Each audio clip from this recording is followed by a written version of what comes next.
പ്രേക്ഷകർക്ക് സ്വാഗതം. ഇത് ബ്ലാസ്റ്റേഴ്സ് സോക്കർ. ഇന്നത്തെ മത്സരത്തിൽ എതിരില്ലാത്ത ഒരു ഗോളിനാണ് പഞ്ചാബ് എഫ്സിയെ ബ്ലാസ്റ്റേഴ്സ് കീഴടക്കിയത്. ഇതോടുകൂടി പ്ലേ ഓഫ് സാധ്യതകളൊക്കെ ബ്ലാസ്റ്റേഴ്സ് ഇപ്പോൾ നിലനിർത്തിയിട്ടുമുണ്ട്. എന്നാൽ ഇന്നത്തെ മത്സരം വിജയിച്ചെങ്കിലും ബ്ലാസ്റ്റേഴ്സിന് ഇന്നത്തെ മത്സരത്തിൽ ഒരു മുട്ടൻ പണി തന്നെ കിട്ടിയിട്ടുണ്ട്. ബ്ലാസ്റ്റേഴ്സിന്റെ ഏറ്റവും വലിയ പാളിച്ച ബ്ലാസ്റ്റേഴ്സ് ഇപ്പോൾ നേരിട്ടുകൊണ്ടിരിക്കുന്ന പ്രതിരോധ നിരയിലെ ഏറ്റവും പ്രധാനപ്പെട്ട രണ്ട് താരങ്ങളെയാണ് ബ്ലാസ്റ്റേഴ്സിന് ഇപ്പോൾ നഷ്ടമായിരിക്കുന്നത്.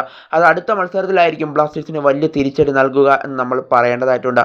ബ്ലാസ്റ്റേഴ്സിന്റെ സൂപ്പർ താരങ്ങളായ മിലോസ് വിൻസിച്ചും അതുപോലെ തന്നെ ബ്ലാസ്റ്റേഴ്സിന്റെ സൂപ്പർ താരമായ ഐബാൻ ഡോഹ്ലിങ്ങുമാണ് ഇപ്പോൾ റെഡ് കാർഡ് കണ്ട് പുറത്തു പോയിരിക്കുന്നത്. കൂടാതെ മറ്റൊരു തിരിച്ചടിയും കൂടി ബ്ലാസ്റ്റേഴ്സിന് ഏറ്റിട്ടുണ്ട്.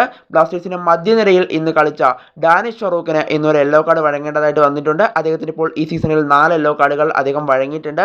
അതുകൊണ്ട് തന്നെ അദ്ദേഹത്തിന് അടുത്ത മത്സരം സസ്പെൻഷൻ ആയിരിക്കും. അതുകൊണ്ട് തന്നെ ഈ 3 താരങ്ങളും ഒഡീഷയ്ക്കെതിരെ കളിക്കില്ല. എന്നാലും വലിയൊരു തിരിച്ചടി തന്നെയാണ് ബ്ലാസ്റ്റേഴ്സിന് ഇപ്പോൾ ഏറ്റിരിക്കുന്നത്.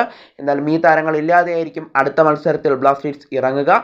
2 റെഡ് കാർഡും അതുപോലെ തന്നെ ഒരു യെല്ലോ കാർഡ് സസ്പെൻഷനുമായിരിക്കും അടുത്ത മത്സരത്തിൽ ബ്ലാസ്റ്റേഴ്സിനെ അലട്ടുന്ന ഏറ്റവും വലിയ പ്രശ്നം. എന്തായാലും ഇതിനെങ്ങനെ പരിഹാരം കാണാമെന്നാണ് ഇപ്പോൾ ബ്ലാസ്റ്റേഴ്സിന്റെ പരിശീലകൻ ചിന്തിക്കേണ്ട ഏക കാര്യം എന്ന് പറയുന്നത്. എന്തായാലും അടുത്ത മത്സരത്തിൽ മിലോസിന് പകരം നമ്മളവിടെ കൊയ്ഫിനെ തന്നെയായിരിക്കും പ്രതിരോധ നിരയിൽ പ്രതീക്ഷിക്കുക. അതുപോലെ തന്നെ ഐബാൻ ഡോഹ്ലിങ്ങിന് പകരം സന്ദീപ് സിംഗിനെ നമുക്ക് പ്രതീക്ഷിക്കാം. അതുപോലെ തന്നെ വിപിൻ മോഹനൻ എന്തായാലും അടുത്ത മത്സരത്തിൽ തിരികെ വന്നേ മതിയാവൂ.